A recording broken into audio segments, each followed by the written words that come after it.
Okay, hello everybody.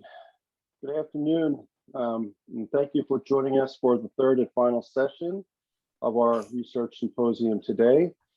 We started off with an overview of the NAEP, NAEP sampling, how NAEP assessments are developed and then reported. And then we looked at two examples of current research using NAEP social studies data sets, specifically US history and geography.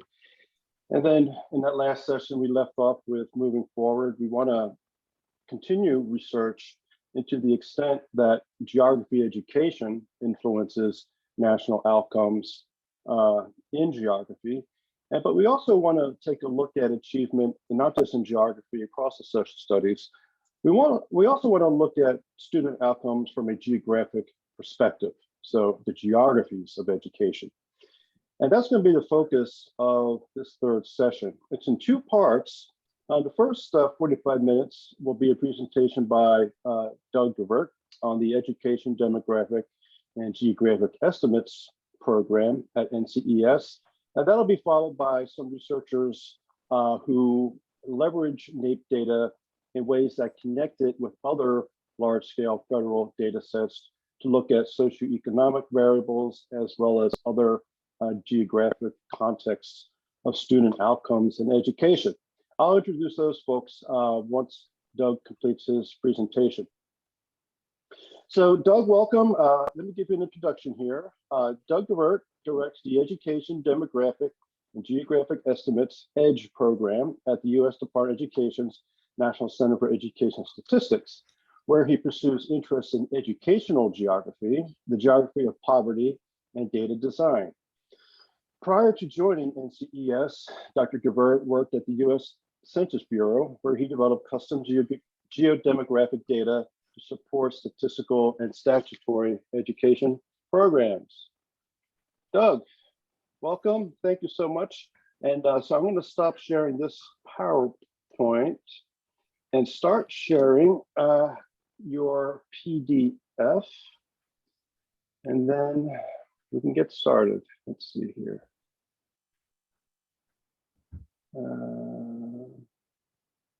Keynote must be over here.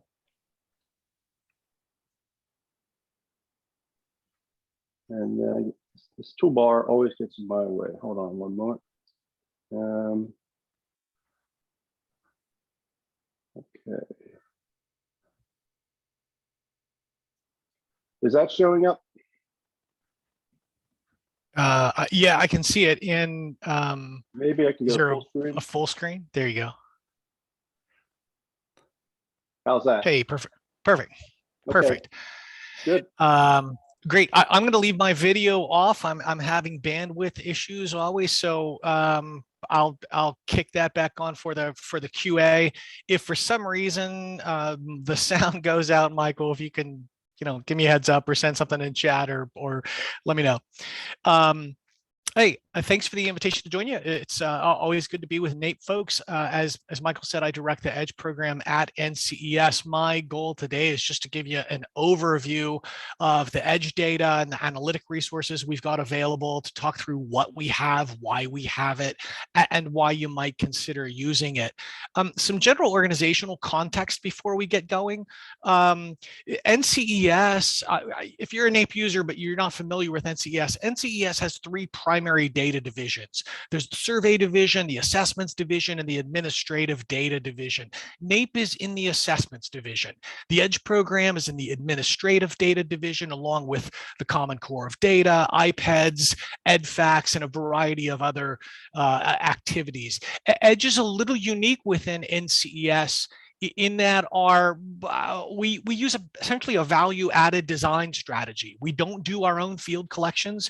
Instead, we develop a variety of annually updated data products from existing data investments that were collected from the Census Bureau and from other programs at NCES. So the EDGE DNA is really centered on research, design, and invention. We do collaborate pretty closely with the Census Bureau, and we support 2 production teams over at the Bureau, one to develop data products for the EDGE program, and one to develop data needed to support the department's Title I poverty estimates program. All right, let's go to the next slide. From an academic or a theoretical perspective, the EDGE work really sits at the intersection of geography, demography, sociology, public policy, data science. It's in that space. I think of it primarily as educational geography, or the geography of education, maybe a blend of human geography and social ecology with a dash of organizational sociology in there, just to mix it and make it interesting. I am primarily interested in how location, place, and space affect the inputs, the administration, and the outcomes of education. Unfortunately, most of my day job is consumed with program administrivia and figuring out how to keep the lights on. But when I do have time to focus and dream, that's the direction that I go in. At the 10,000-foot level, EDGE is a highly integrated data portfolio. We have demographic, economic, and geographic data, along with a variety of supporting analytic and reference tools. So it would probably be more accurate from a program perspective if all of these Olympic rings were intersecting each other, but I kept them socially distanced because the folks in Tokyo already have enough headaches of their own. So, but it is a fairly tightly integrated portfolio. All right, next slide.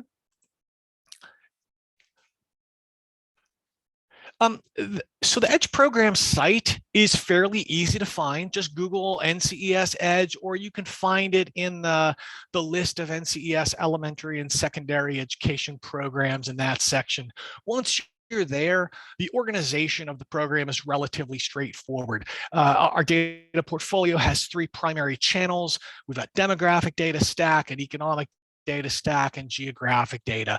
Again, as I mentioned, we also produce a variety of analytic and reference tools. You can see those along the bottom. There's also a few, if you take that link in the top right-hand corner to our MapEd space, there's some additional ones there. Note from the outset that all of the EDGE data products include the federal ID for schools and school districts. That's important. We've talked a little bit about that in some of the other presentations earlier today. It's important because that provides a common ID to make it possible to integrate the EDGE data with other NCES data collections like NAEP. We'll talk a little bit more explicitly about linkage strategies later on in the presentation. All right, next slide. The demographic data stack is really the most mature part of the EDGE portfolio. It primarily provides custom standard tabulation data for school districts. These are social, demographic, economic, housing characteristics from the Census Bureau's American Community Survey. If you're not familiar with the ACS, it's the largest continuous household survey in the US. It includes a sample of about 3.5 million residential addresses each year. And like most census collections, the ACS aggregates those survey responses across space to produce estimates for geographic areas.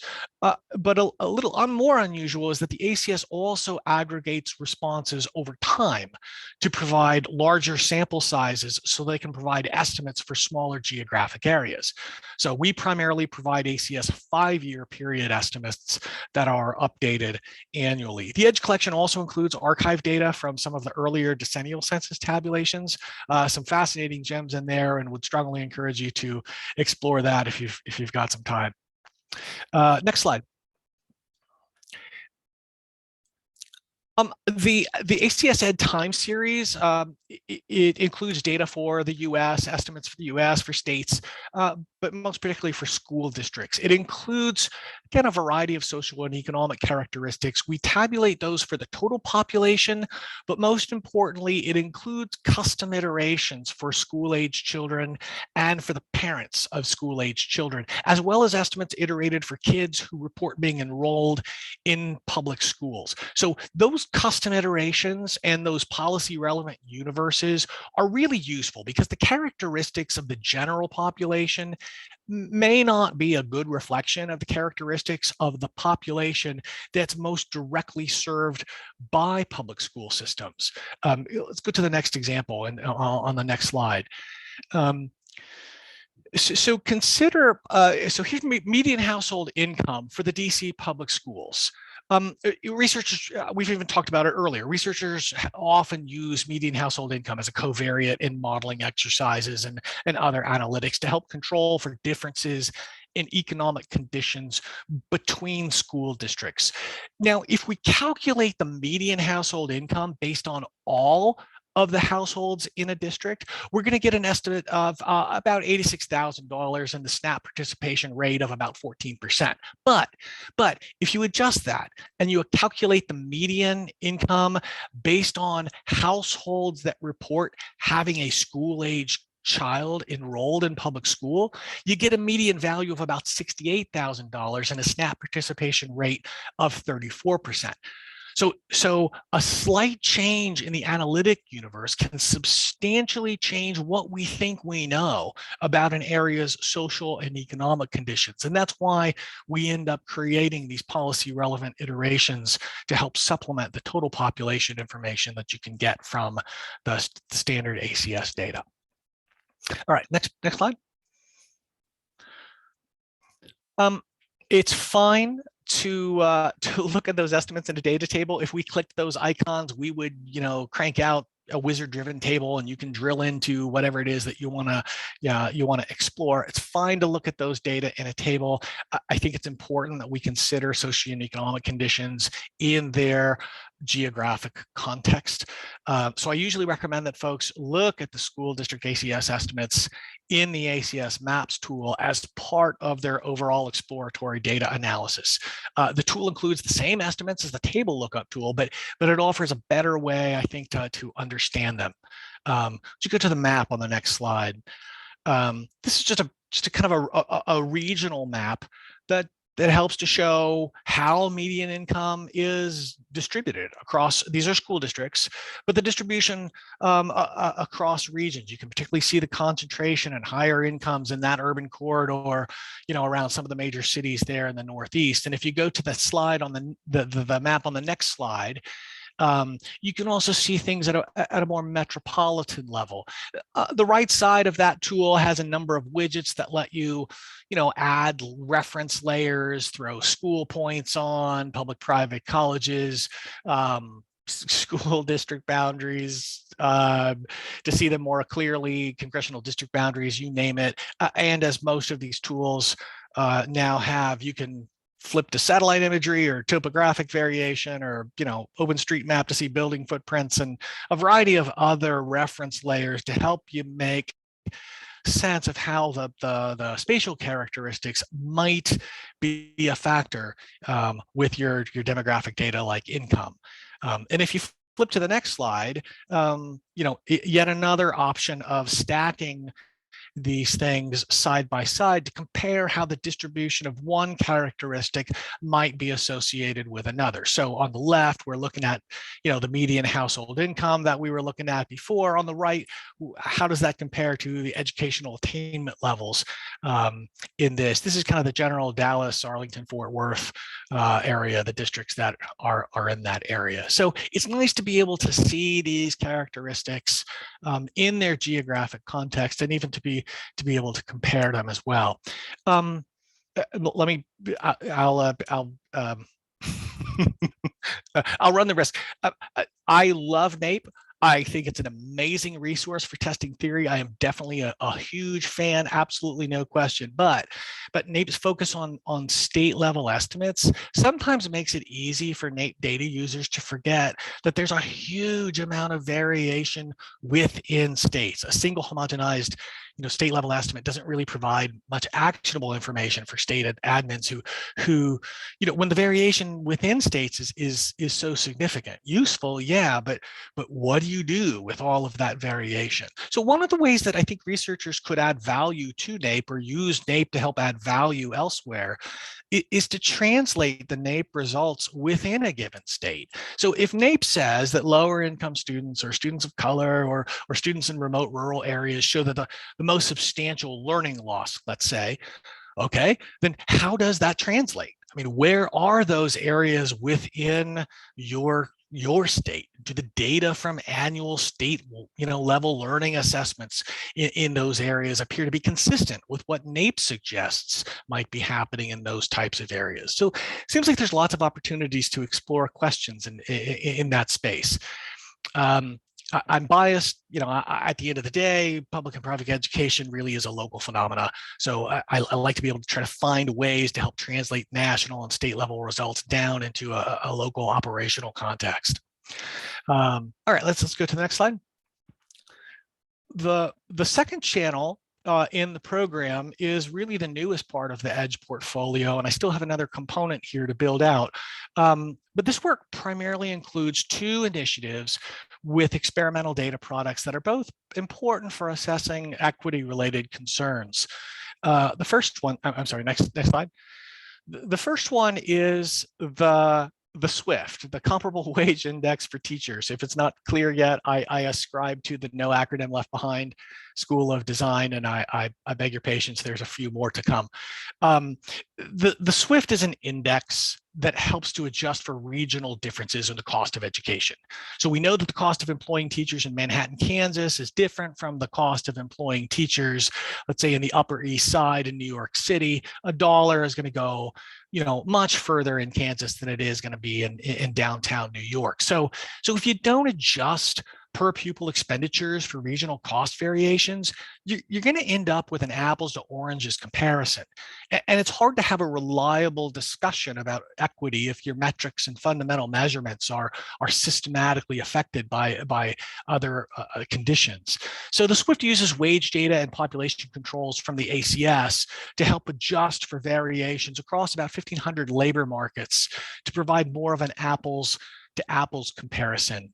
You can see a map. The next slide really shows that the labor markets in more rural portions of the country tend to have these lower wage index values than areas with more concentrated populations, which means if Congress gives an equal amount of funding to districts in lower cost, the yellow areas, and districts in higher cost red areas, the actual purchasing power of that funding is going to translate differently in these different locations. So location matters.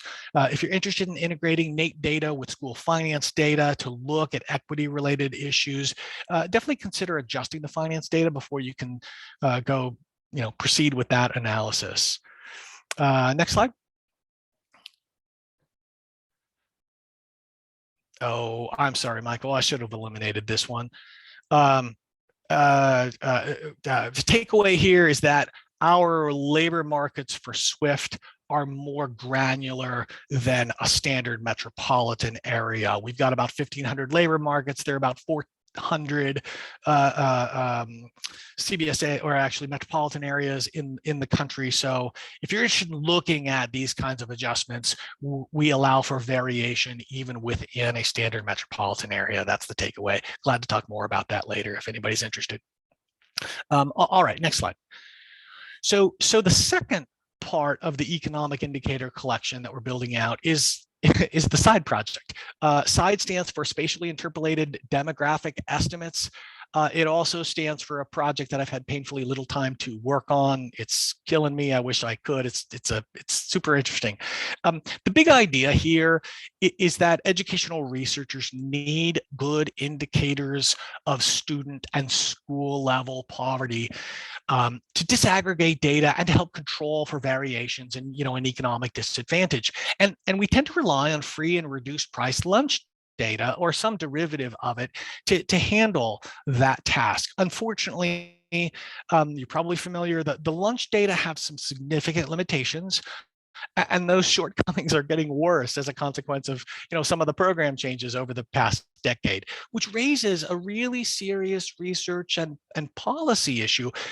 How do we distribute resources equitably and efficiently if our fundamental measure of economic need is unreliable? My goal for the side project is to develop a supplemental measure of student and school level poverty by applying a novel estimation strategy to the census ACS data. We package the resulting data in a way that states can then apply it to students in schools without having to share sensitive student data with us. It's kind of a big, complicated lift. I'd love to tell you more about it if you want to ask in the QA. We're essentially modeling the ACS income data with a Bayesian kriging technique to develop an income prediction surface. So think of it as a statistical fabric that covers the US, and it provides an optimized estimate of the income to poverty ratio at any XY point location on the fabric. The model uses responses from neighboring cases that are nearest to the location that you want to predict. So it's a lot like a weather map, except instead of modeling temperature or rainfall, we're modeling the income to poverty ratio. Next slide. Our first experiment with this was to apply that estimation approach directly to school locations to create a school neighborhood poverty estimate, or an estimate that's informed by a set of 25 households with school-age kids that are nearest to the school location. So we're not using census tract data, we're not using zip code level data or data from any other predefined census geography. We're building the estimates directly from the underlying ACS microdata. This is an example of how those estimates played out for school neighborhoods in the DC area. Again, we don't have time to dig into this, but if you're familiar with the economic geography of DC, the estimates offer a pretty good feel for actual on-the-ground conditions.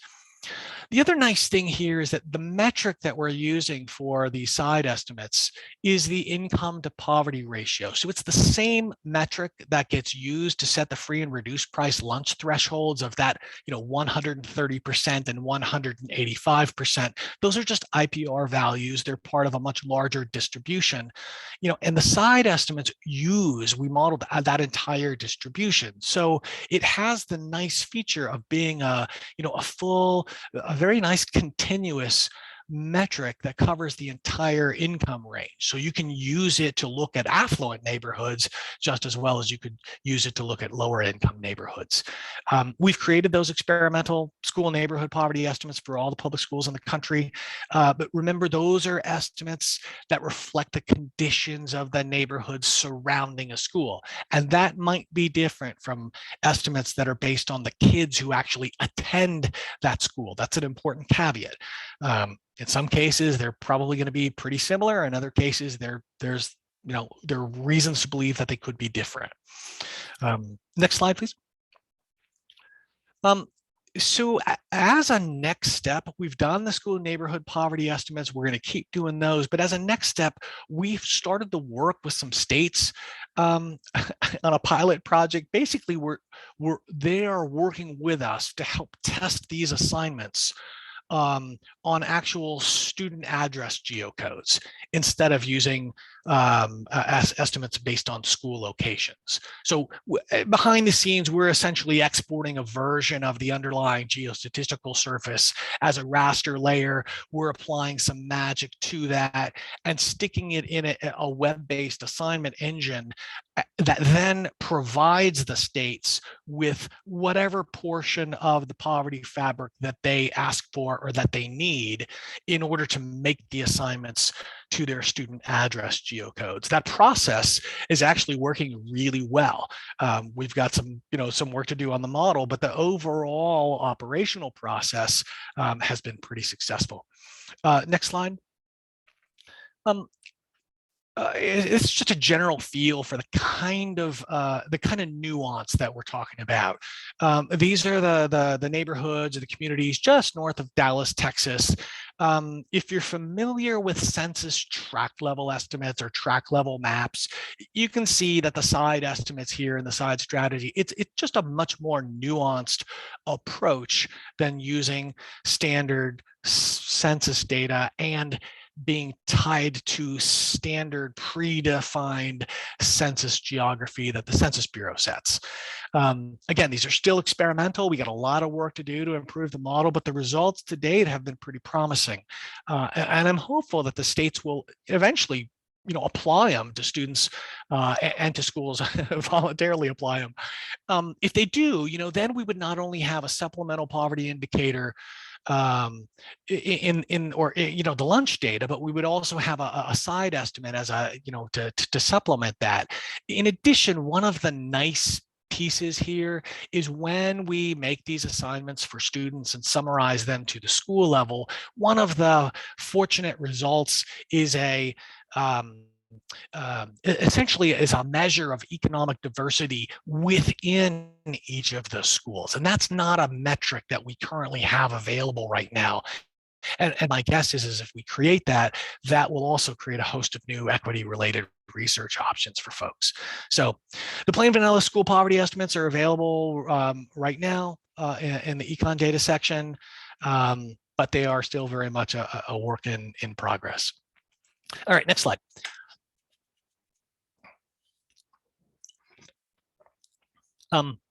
So lastly, the EDGE program creates a variety of geographic data that we school district boundaries, school point locations, locale boundaries, geographic relationship crosswalk files, and a variety of other things.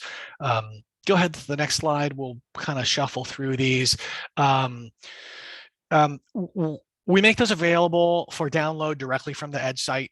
There's click the links, you'll go to the page, and with some background, the metadata and everything else, resource docs and everything else that you would want. We also use these data in our own applications, as you saw earlier with the ACS Maps tool. And if you click to the next slide, you should see the locale lookup tool. So our red dot, these are our school point locations.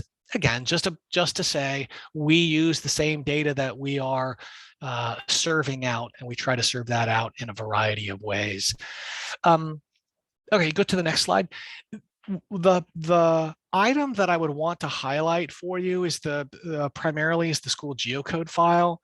That's particularly important because that provides a core crosswalk to create a variety of other data linkages for you. So that file is going to include, basic school information, the school ID, lat-long values, addresses, county and state FIPS, congressional district, legislative district. So, a variety of other codes that are associated with those. If anybody's particularly interested in locale data, just know that unfortunately buried on the school district administrative office file, the geocode file for that, at the very end is a series of fields that identify the specific percentage of enrollment that is in each one of the 12 locale categories. So we provide an omnibus, a general overall classification for districts, but many districts in the country include schools that are in multiple types of locales. And so if you need to crawl down in and find more about that, we've got that available as well. Next slide. Again, just a screenshot to highlight the locale lookup tool. This was primarily, we developed it because people kept asking us, what's the locale for my school? But it's also a nice exploratory tool. If you haven't taken the time to truly just look at the distribution, the geographic distribution of schools in the country, it's just fascinating. And we got schools on islands and deserts and box canyons that you can't get to in the winter months. We've got schools in hoodrite colonies out in the middle of nowhere, Montana. It's really amazing the amount of diversity that we have, and it's nice when you can get people to look at that variation. And sometimes legislation comes through and you just think, wow, it seems like people assume that every kid goes to school in the suburbs, and somehow everybody assumes that even the suburbs are somehow demographically and economically homogeneous. We've got a wildly diverse country, and it's fun to look at it. Next slide. Um, it, Again, we assign the locale indicators to the CCD file. We assign them to the Edge geocode file.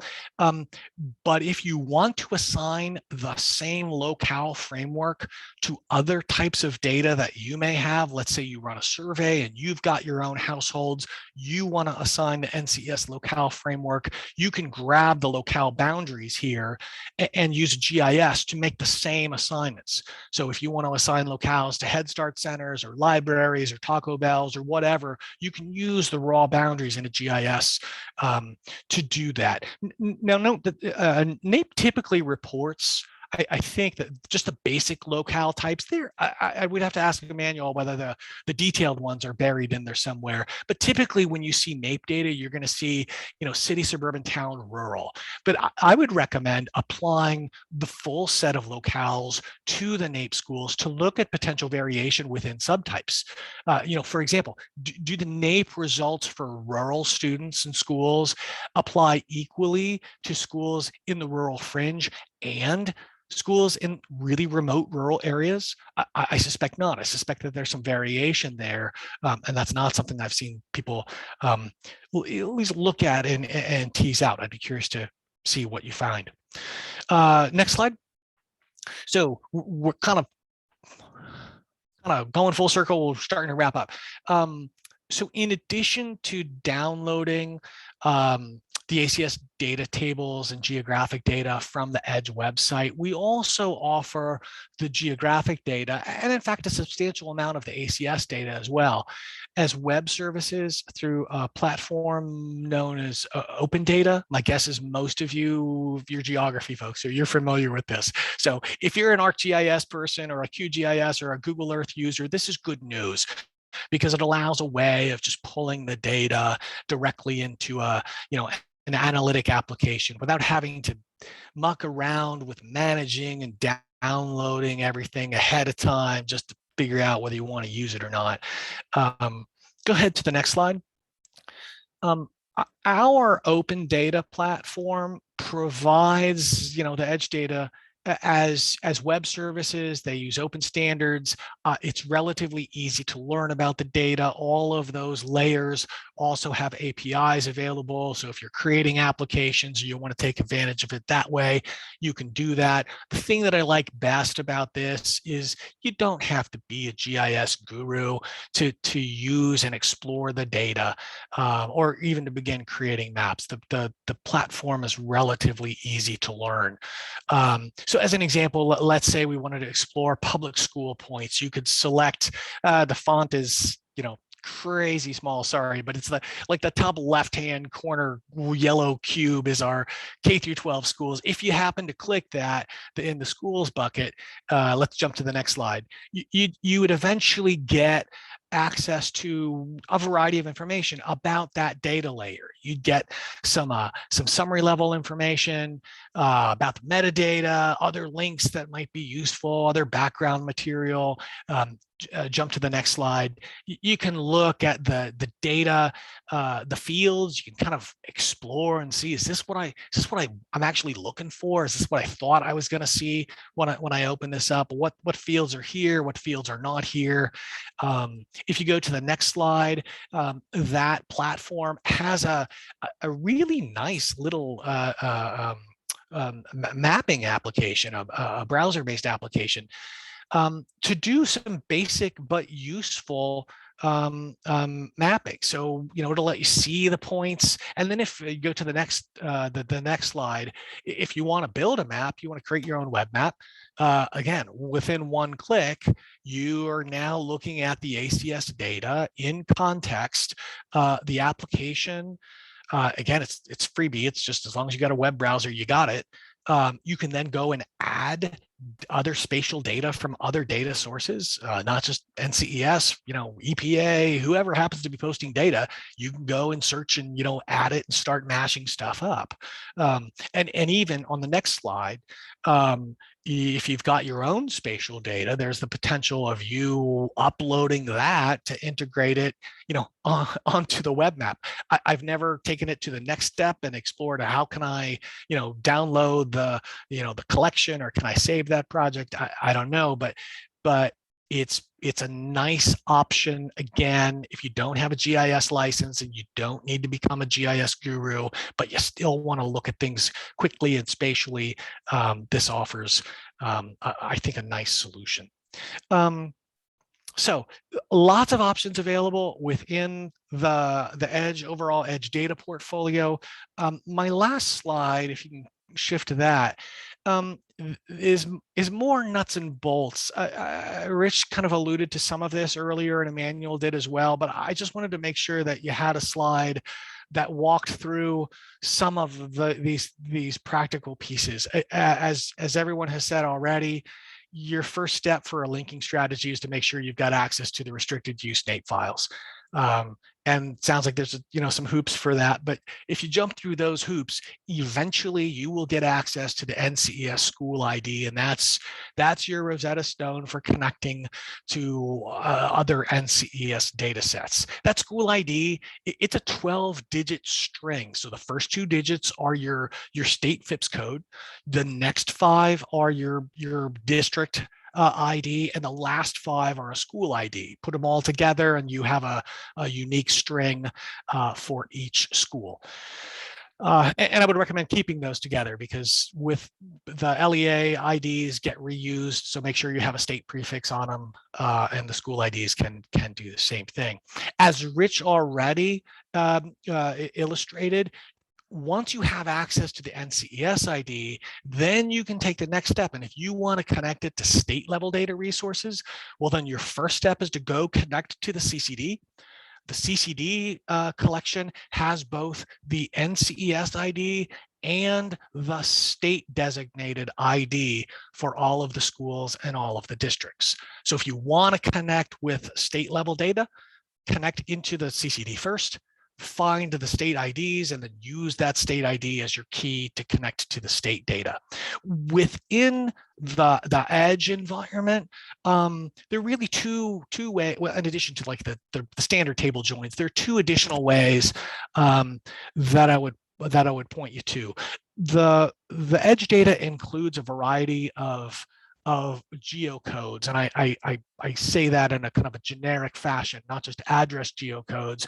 We have unique codes that uniquely identify metropolitan areas and congressional districts and a variety of other things. So those geocode files would allow you to link. If I have data, let's say for metropolitan areas, and I want to link all of my schools to those metropolitan areas, we've got a shared ID on that file that would let you do that. Or let's say to congressional districts, that might be a little more interesting, or state legislative districts. Lastly, and I think most powerfully, the Edge data provides geometry. It provides the spatial geometry. So in the form of points and lines and polygons that you can use to conduct a variety of spatial operations to assess proximity and containment and exclusion and a bunch of other different types of questions and associations. So for example, you could use the school lat-long values to join the school data with community conditions like crime locations and air pollution, water quality, food deserts, whatever. It's one of the most powerful and I think underutilized opportunities that I've seen in the research community, because it really is a robust tool set that you can use to go off and create the kind of auxiliary indicators that you want. And once you've done that, you can bring them back into SAS or Stata or R or Python, whatever it is that you happen to be using for your modeling package. So it's kind of more of a GIS llama or a GIS workshop rather than using GIS to visualize data. Heck, let's use the power of geoprocessing to create additional characteristics that we can then join to our school data. So again, you can also use techniques like geographically weighted regression if you want to try to explicitly explore the unique effects of that location might be having on your analysis. Lots of options there, specifically with the spatial geometry. That requires some exploration and swearing at the machine when to learn GIS, but once you do, there's an amazing amount of things that you can do with that. So next slide, last slide. I'll stop there. I'm over time already. But again, hopefully that was a helpful overview, and I'll stop now. Let me know if there are any questions. Thanks so much, Doug. Yeah, we do have a question. Are you able to see the Q&A field? There's a question here from Joseph Saltman. Do you have information about the level of usage of the data from the EDGE state and the local school policies? Academic researchers would find considerable research topics in the data, but the policies to affect equity and are largely state and local school authority decisions. Are the data being used? It's a good question. We would have to slice down. We do look at so Joseph, we do look at the analytics for who's using our layers, who's using the tools, who is using what. I don't know that I would be able to slice it down and say, here are the folks who are specifically using it for state and local school policies. I can tell you that our basic geographic web services get hit, we get about 20 to 25,000 requests for these data every single day. If you're familiar with that environment, you can pan around a map and you touch it 10 times and that's 10 requests. Okay, but people are still using the EDGE data quite a bit. We just can't, at least not that I know of. I'd have to explore this, but I don't think we can slice it down and just say, this is the percentage of use specifically for state and local policies. Thanks, Doug. I think Joseph's question really invites leadership from geographers to get involved in this type of research. We need to look at student outcomes from the perspective of curriculum and instruction, but we also need to look at it from school policy, and we also need to look at it from the perspective of geography, as you very convincingly demonstrated for us today. We're going to take a look now at some other methods and approaches that have been used to link NAEP with other federal data sets to look at these types of questions in more detail. So let me thank you, Doug, very much. I'm going to share my screen and back over to the slides and introduce our next presenters.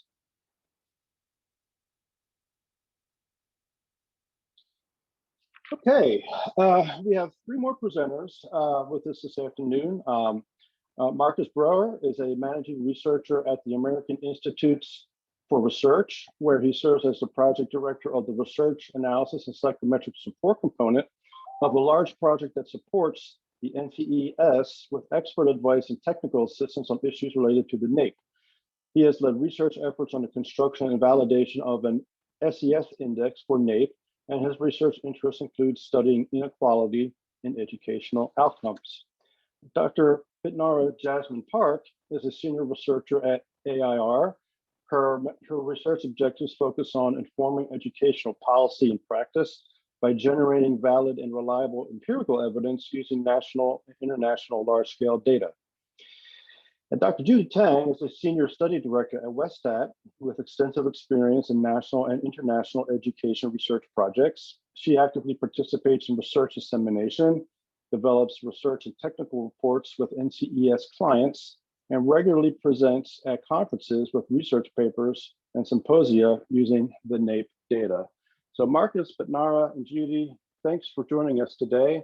I will stop my screen share, which will enable you to present.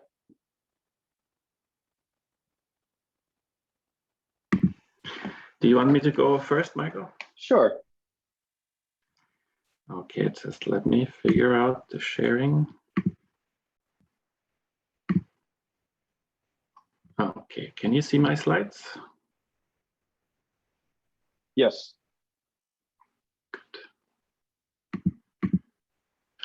Okay, well, thank you for inviting me to this symposium. I'm delighted to be able to share a little bit about a research study we did on socioeconomic inequality and educational outcomes using US national as well as state trends from 2003 to 2017. I have to apologize in advance that the data we're presenting is on mathematics. We have the social studies being measured at the national level only do not allow us to dig down to the state level, and I think that is an aspect that's important as I hope you'll see from the presentation. I have a few slides in the end on geography, but I apologize in advance regarding that.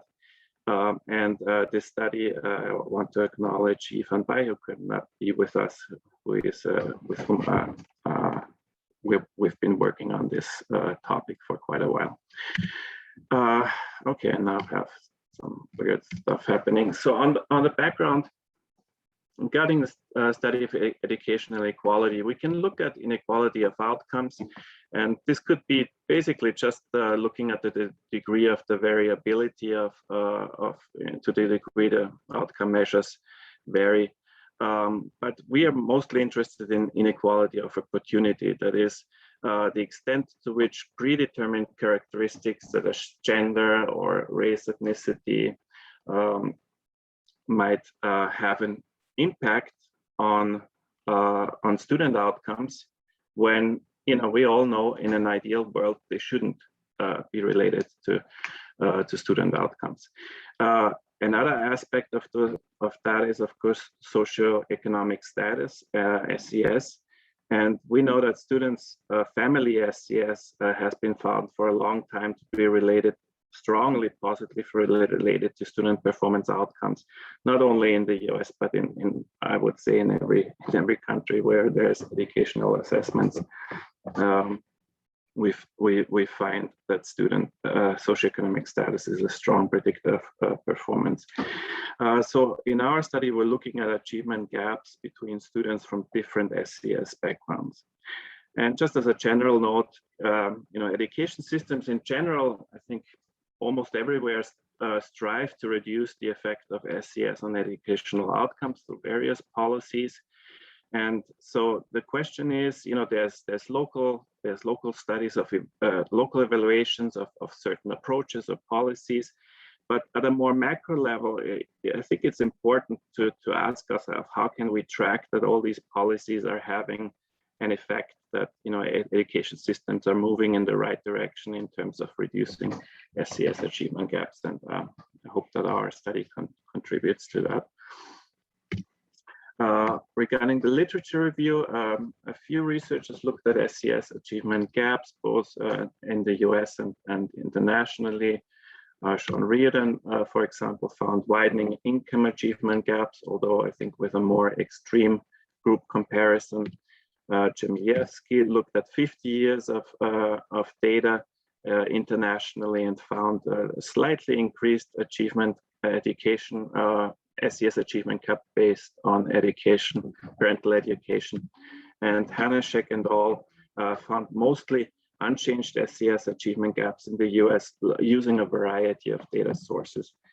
And Yifan and I have also contributed to this research on the international side. We have, sorry for that shameless plug, but this is a free ebook if you're interested in. So we looked at 20 years of TEAMS data to look at the evolution of the SES achievement gap in different education systems. And for the US, we found no change in the SES achievement gap in mathematics between 1995 and 2015. And interestingly, the US was the only country among 13 education systems that we studied that saw a significant reduction in the SES achievement gap in science. So now I want to jump right into our SES trend study for NAEP. So we are focused on NAEP grade 8 mathematics assessments, looking at all the administrations between 2003 and 2017. And our analytic samples is comprised of students enrolled in public schools and 49 states as well as DC.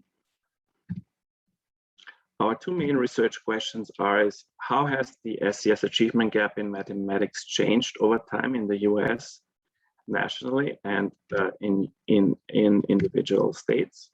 And to what extent have the US state and the states managed to improve the academic performance of disadvantaged students over time? So focusing here on the low SES students. And that's important because SES gaps can change over time in different ways, and nobody would, would argue it's a good way to reduce an SES achievement gaps with both SES groups declining in performance and just the lower SES groups decline being less pronounced as the high SES group. So it's important to look at the SES low SES group separately and how their performance has changed. So how are we going about it? We constructed a comparable SES index for all cycles of NAEP from 2003 to 2017, and I could talk half an hour just about that, but we spent a lot of time constructing and validating this index, and it is comprised of 4 components: the number of books at home reported by the students' eligibility for the National School Lunch Program, parents' highest level of education, as well as a school, kind of a school SES index incorporated as well. It's the percentage of students eligible for NSLP, for the National School Lunch Program, at the school the student is attending. And so we form an index from that, and we think it's a really good, it performs really well. It explains a substantial amount of variance in student performance, more so than any other similar SES index employed by similar large-scale assessments for the US. Also better accounts for achievement gaps between white and black and white and Hispanic students than other comparable indices, and it functions similarly across racial ethnic groups. Now, how did we go about it? We first had to define a top and bottom group to compare with, and we focused on the quartile, so the top 25 and the bottom 25% in terms of SES. And we did that both nationally, but also for each state and each year. And the reason why we need to define these quartiles in each state as well as in each year differently is because there's significant differences in the overall levels of SES in the states. So we want these comparisons to be relevant, independent where the states stand in their overall SES level. Each state has a top SES group and a bottom SES group. And also SES can change over time. So we needed to define these top and bottom groups for each administration anew. And then we calculated the SES achievement gap between low and high SES groups. We tested if the changes in this gap, in the achievement gaps, was significantly different between the start year and the last year, 2003 and 2017. And we also looked at the corresponding percentages of students from lower SES backgrounds who achieved at different performance levels. So let's go right into the findings. Well, at the national level, our findings are very similar to the findings we had in TIMSS in terms of mathematics. We found a not significant change in the achievement gaps, SES achievement gap between 2003 and 2017. Of course, there are variations in between. And for example, if you look at the change between 2015 and 2017, you can see kind of a slightly widening of those gaps as represented by the blue line, which represents the performance of high SES students, and the darker blue line at the bottom, which represents the performance of the low SES students. And of course, we're very interested to see how this extended to 2019. This is an analysis that we haven't done yet. but overall, basically unchanged achievement gaps. And that is because both high and low SES students have improved in a similar way. And of course, the more important or the more interesting thing is looking at the variations across states. We found, of course, most states also didn't see a significant change in their achievement gaps, mirroring the national results. But we found that 14 states had witnessed a significant widening of their achievement gap over time. And you can see the states here ranging from a fairly small increase in Vermont to a fairly large increase in DC, as well as only two states that saw a decrease in the SES achievement gap over the studied time period. That's New Mexico and Tennessee. And to give you just a few examples here, I'll focus on DC because it is both a real educational success story. You can see that both low and high SES groups have increased the performance over the time period in really a dramatic fashion. You can see in 2003, even the high SES group performed below the national average, and now it's clearly above it. But at the same time, the SES gaps have widened. So while low SES students have made dramatic gains over the studied time period, as we can see in the lower bars, in the stacked bars, representing students performing at the basic and proficient levels, really dramatic improvements here. But the fact is that high SES students have seen stronger improvements over the study time periods, which is why this achievement gap has widened rather dramatically as well. On the other hand, the example of a decreasing achievement gap is Tennessee, and it's kind of the only example where that gap decrease is really in an ideal way. It's coming about with both low SES students and high SES students making gains over time, and the low SES students catching up in a faster pace and reducing in this way the SES achievement gap over the studied time period. And the low SES students also have a substantial number of those students perform at the basic or the proficient achievement level. We tried to also summarize both results, the results in the change in the SES achievement gap, as well as the change in the students performing at least at the basic level in one graph. And that's what you can see here. So we can see basically three quadrants, the more concerning quadrant, the red one, where we see increases in the SES achievement gap, and decreases in the percent of low SES students performing at least at the basic level. We see the positive quadrant is the green one, where we can see both decreases in the SES achievement gap as well as increases in low SES students performance over time. And then there's the in-between graph, yellow, where we can see DC as an outlier and a very vivid example that the fate of SES students can dramatically improve over time, as in the case of DC, but at the same time the SES achievement gaps can still widen.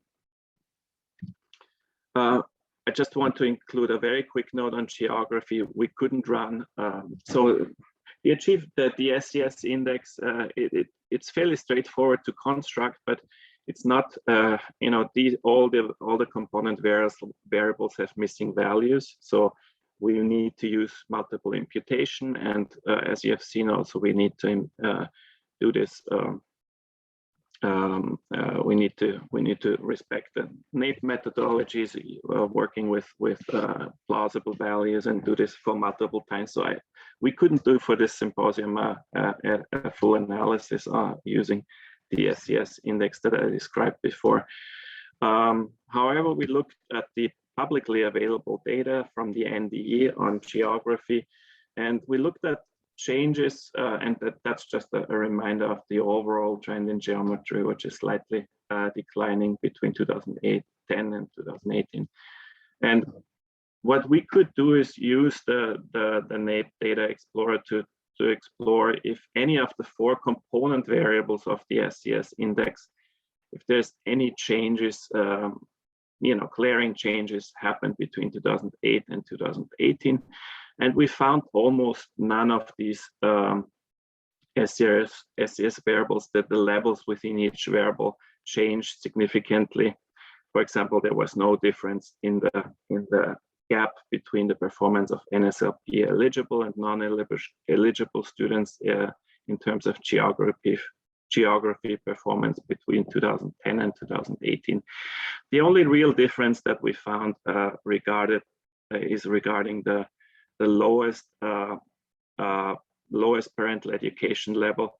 You can see the yellow one, that's the unknown category that jumps around a little bit, so you can disregard that. But you can see that we see quite a bit of decline of students who reported that the highest level of education of one of the parents is having graduated from high school, especially after 2014, whereas students whose parents did not finish high school, their performance seemed to have kind of, bottomed and didn't change very much over the same time period, resulting in the fact that while we saw fairly big difference in 2010 between students whose families said they didn't finish high school or graduated from high school, we don't see that difference anymore in 2018.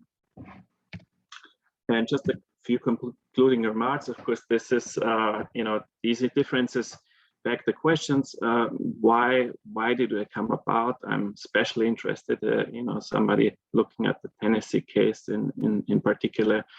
But the question is, what changes in contextual factors could explain the changes in the SES achievement gaps, but also what change of policies or governance or funding or professional development for teachers or learning standards or curricula could be associated with these outcomes. And that concludes my presentation.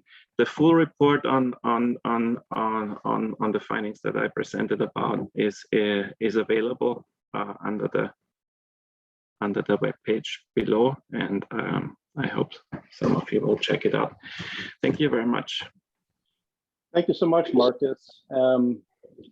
Even though we didn't look at much in terms of geography data, the point here is that we're trying to learn from folks in other subject areas about how they have approached looking at these types of issues, SES, geography, etc., and to give us some ideas for what we might do in terms of future research in geography education.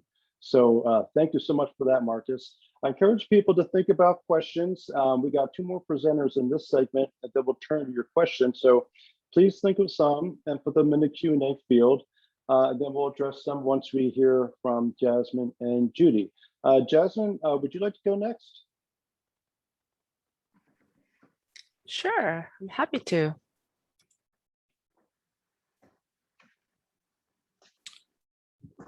So,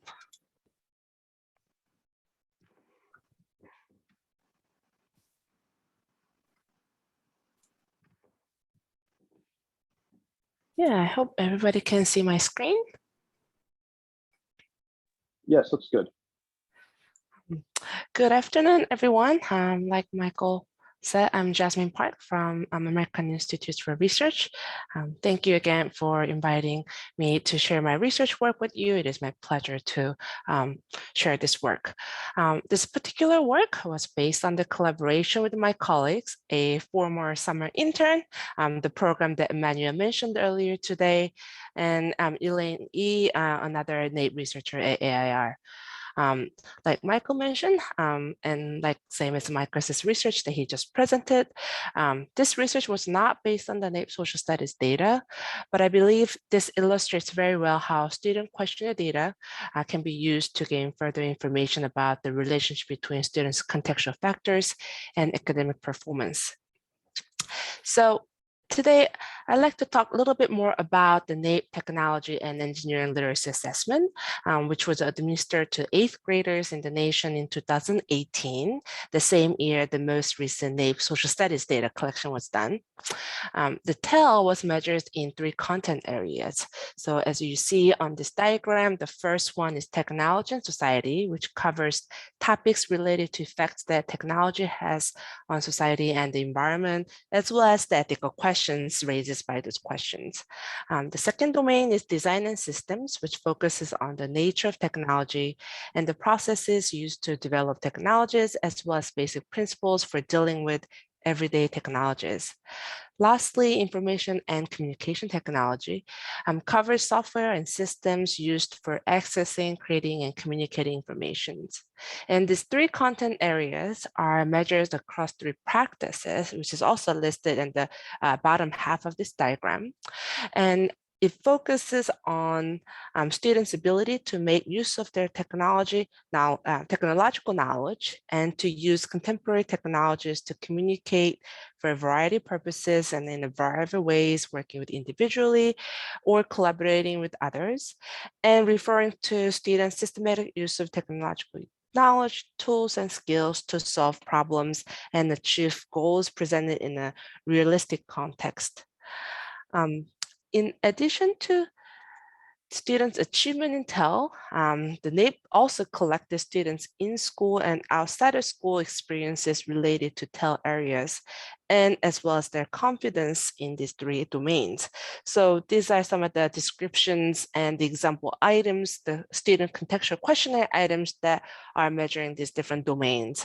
So you will see something like how often have you learned or discussed or done some things like build or test a model to see if it solves a problem, figure out why something's not working, creating a digital media, and so on. Another unique piece of information that was collected in TEL was students' primary learning source of these 3 TEL domains. And what makes this important, especially in TEL, is that unlike other subject areas assessed in NAEP, TEL is not taught in one particular class like mathematics or US history.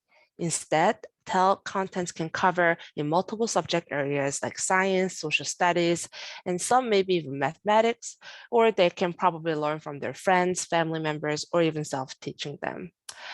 So here's the contextual questionnaire item that gets at that question. Given this information collected in NAEP, we wanted to investigate whether the relationship between students' experiences and TEL achievement varies depending on where students primarily learn these TEL-related content areas.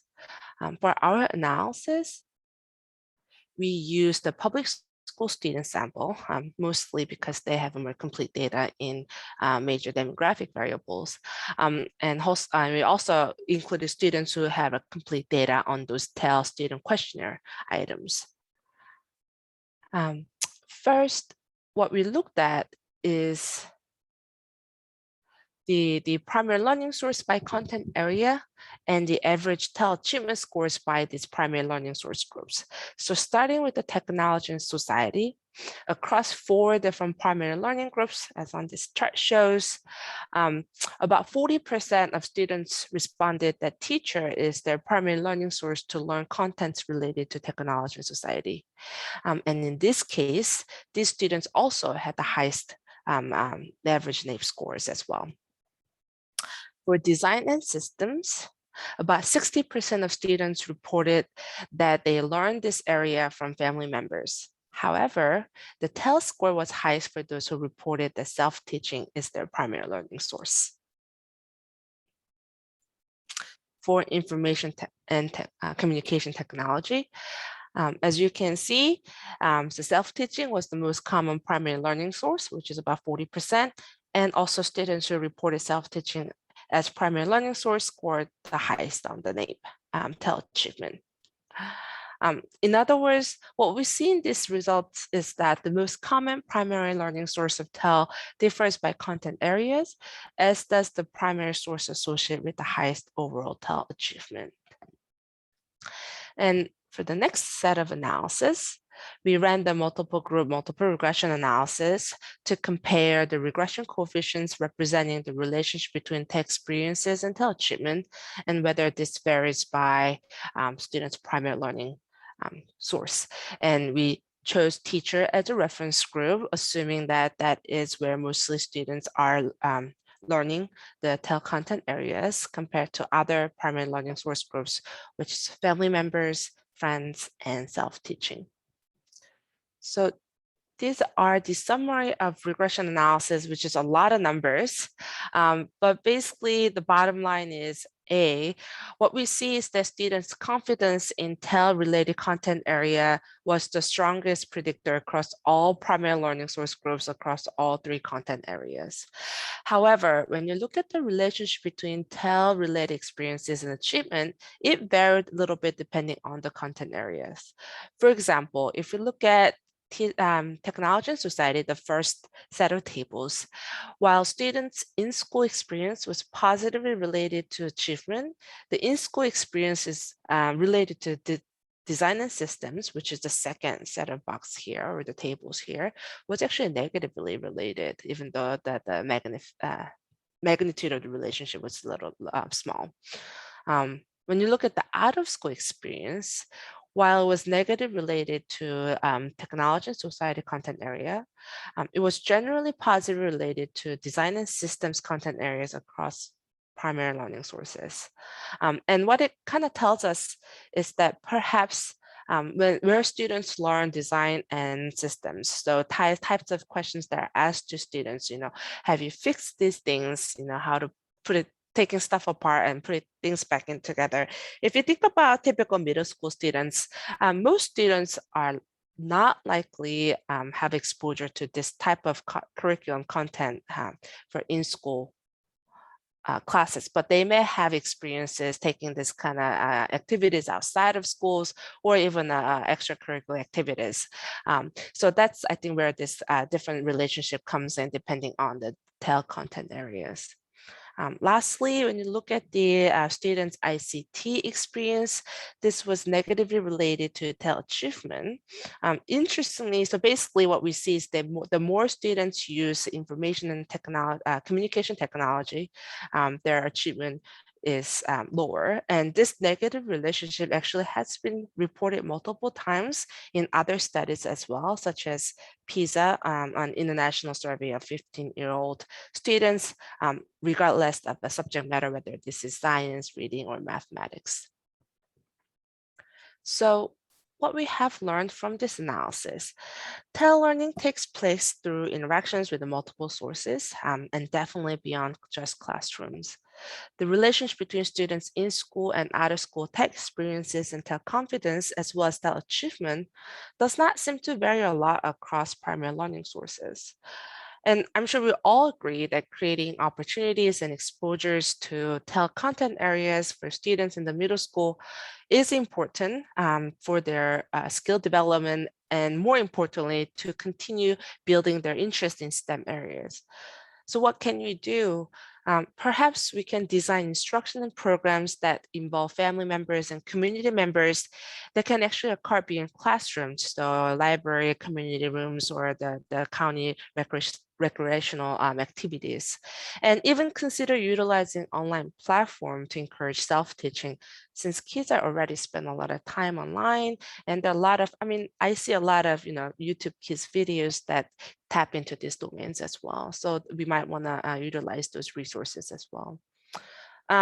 Just as a future steps. Perhaps investigating the quality of learning from each of these sources may be an important question, although these kind of questions may be difficult to be answered by NAEP, because for NAEP it's really difficult to evaluate quality of instruction or anything just by the design of the survey. Lastly, but more importantly, I think examining whether students learn primarily these contents for special students are from different contextual backgrounds, such as low SES level or different race ethnic groups, really will provide further insights on how we can differentiate our approaches and instruction programs to meet their needs. I think that is it for me, Michael. Okay, Jasmine, thanks a lot. You have some more ideas about types of issues and questions that we might ask in future social studies NAEP research. And so our final presenter will be Judy. Hi, let me see.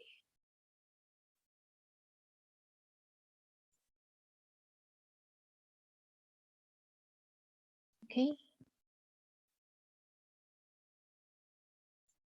So I actually debate about how much information I should present, but I think I decided to go with the brief overview. So like Michael said earlier in his introduction, I'm a senior study director in a large surveys practice group at WestAd. My work primarily involved in national and international education studies. So this involves the NAEP assessments, international assessments such as TIMSS, PEARLS, and a little bit of PISA work. And so in the methodology of linking to large-scale data to the NAEP data, this is actually a side project that my colleagues and we have been working with the NAEP student SES working group. We so Marcus is part of the group as well. We've been working on different measurements that will help us provide a better direct measure for student SES or indirect measure for student SES besides beyond the school lunch variable, as Doug had mentioned, that is becoming more and more problematic with some of the policy changes in policy landscape. So in order to understand getting more information about student family income, my colleagues and I from WestAd, we kind of went outside of the NAEP data and in search of variables that are more reliable in terms of getting a direct measure for student income. So instead of showing the study of what we did, I just kind of put out some of the more important tidbits that I think will be more useful for this audience. So I'll quickly go over why would you need to do linked to large scale data to the NAEP data set, and what are some of the sources that we have looked at in our experiences and how we did it using what type of variables. And there are also some considerations, as other presenters have mentioned, that NAEP is a very complex study. So with multiple designs in sampling and in its scaling and even their weight. So there are some considerations when you link other sources to NAEP. And there are also data analysis tools that we have used or are experiencing with, trying to help us in terms of linking and then analyzing data that after we have merged the data sets. So why would you need to link large scale data to the NAEP data? So one of the things I mentioned was because our needs to find a different student SES measure. And they also focus on the research question. So our research question was, can we find a more direct or a better measure of student family income variable? And it kind of led us to various data sources that I'll mention later. So another thing is you might want to have more administrative data This could be you want to have more data related to the school the students are attending, or that you want to do some comparisons of the construct or content validity of the variables that are in NAEP, and you want to see that if they match up to another large scale data, or even just adding more historical data to the NAEP variables. So here might be some overlap with some of the other presenters, previous presenters. So here are some of the stuff that we have tried in our experiences, and we have linked pretty successfully with the NAEP data. So the NCS EDGE program, we specifically linked the school neighborhood poverty estimators to NAEP, and it worked pretty well for us. It actually helped us capture some of the variability in the school neighborhood poverty. Also, the Common Core data that we call the CCD, and in parallel, there's the private school universe survey, is the PSS. So both have information about public and private schools in the nation. And there's also the National Teacher and Principal Survey. I think Rich had mentioned that he had done some research on this. So there's another way of linking. If you want to know more about teacher attitudes or principal information about principals, there's another good survey to use that kind of adds more for the teacher and principal survey in NAEP. And here's the American Community Survey, which the EDGE program has been expanded a lot, and which also help researchers like my colleague and I at WestStat to help link NAEP data more successfully. So before the EDGE program started, my colleague and I went down the road of trying to use the American Community Survey to link to NAEP. We did have to learn a lot of geocoding, and we worked with geostatisticians at WestStat to trying to convert the measuring unit in SES into zip code. So it was a lot of work, and I think for the benefit of the typical researcher, it's a lot of work to trying to figure out how you can get it, and then trying to turn into something that you can link into NAEP. I mean, the end result was very useful. We did have a lot more variables that related to locations, related to income, and also all kinds of geographical variables that are very rich from the US Census program. So I wouldn't say that it was always, but it definitely helped us a lot now having the EDGE program, easier to link it by just the NCS school ID. Another thing that we are trying to do is linking the IIS text statistics to NAEP. I'll mention some of the issues that we ran into, but it's definitely another way of looking at income from the IIS perspective. So these are the adjusted income that IIS produce. They produce at a state level and also at the zip code level. So we've been experimenting with this one. And I do want to mention that there is the NAEP high school transcript study. It was collected in 2019, and I believe it will be released sometime soon. I don't have the exact date, but I know it's under review. So that this is another one that is linked to the NAEP already, and all the variables in the high school transcript study is conditioned for the transcript study. So I'll mention what conditioning means in a little bit. So how do we link it? Like I said, we use primarily with the NCS school ID. So basically any of the studies with NCS, the National Center for Education Statistics, it will have a school ID in the data file. So the NCES SCH is for public school and PPINs for the private school, for the school ID. Those are the variable names that they are available on the Common Core data and also the private school universe survey. So, and I mentioned earlier, the zip code data is what we use as well. So there's the zip code variable from the school address, and there's also the zip code data from the student address, which for NAEP is from the e-filing. So e-filing is a data collection that they are being submitted by the state or the district.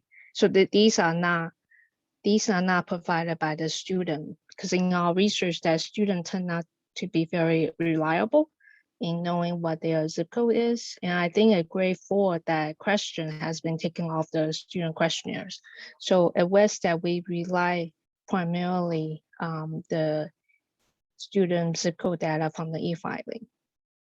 And there's also other identification variables on the NAEP data that you can really look through and then see what other data sources can be linked to.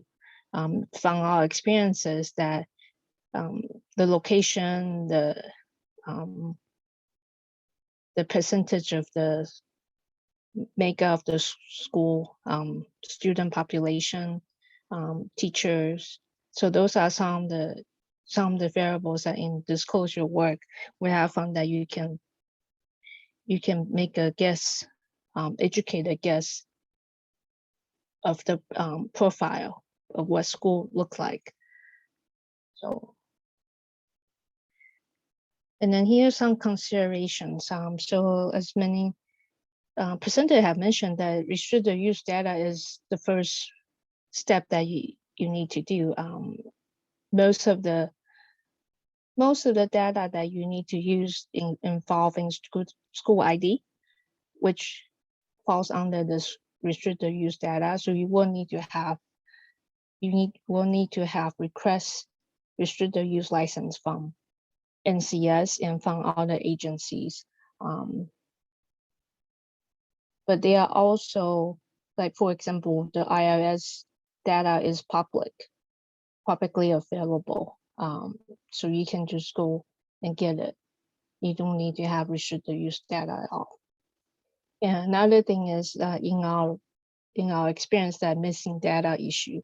So for the e-filing, it's not required for the state or district to provide student zip code data on e-file. So we have to understand, like, what is a acceptable percentage of missing for NAEP, and whether imputation is needed, or is it possible for us to impute when there's a missing data.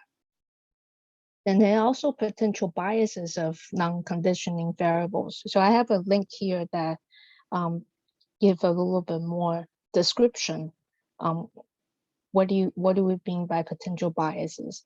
So because NAEP uses possible values, so all the variable, especially the background variables from the questionnaires, are conditioned for the possible values. So if we merge variables from other sources, it might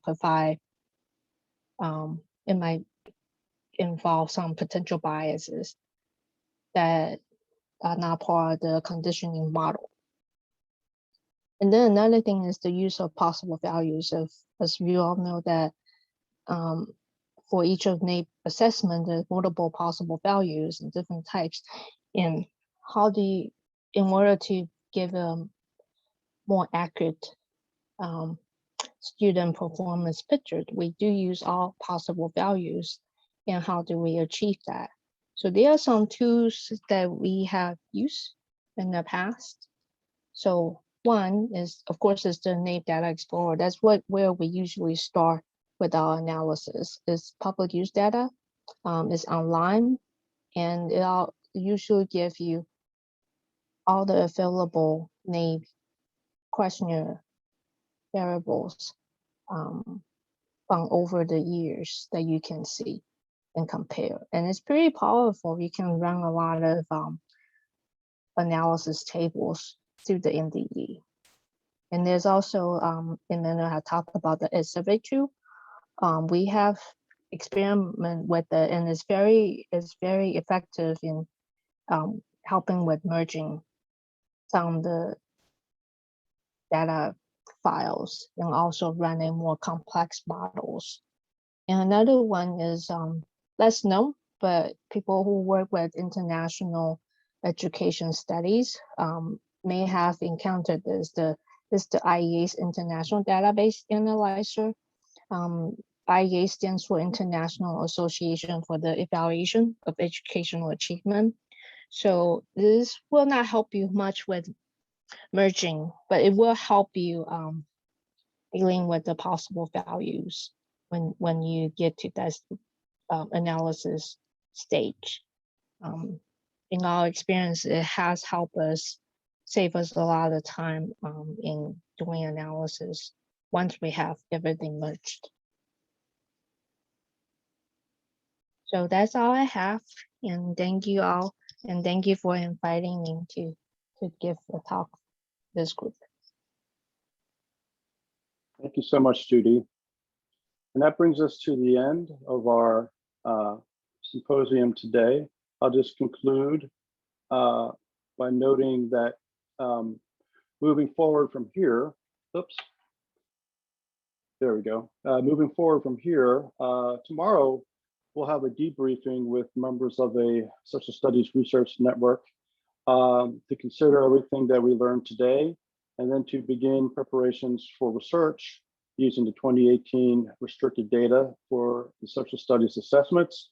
And then we'll also be moving forward with our opportunity to learn research into all the available NAEP geography assessment data sets. So I want to thank Judy, Jasmine, Marcus, and Doug for calling our attention to a variety of the ways that we can look into student outcomes by connecting NAEP to all these other data sets at our fingertips. So thank you again, and thank you all for joining us today.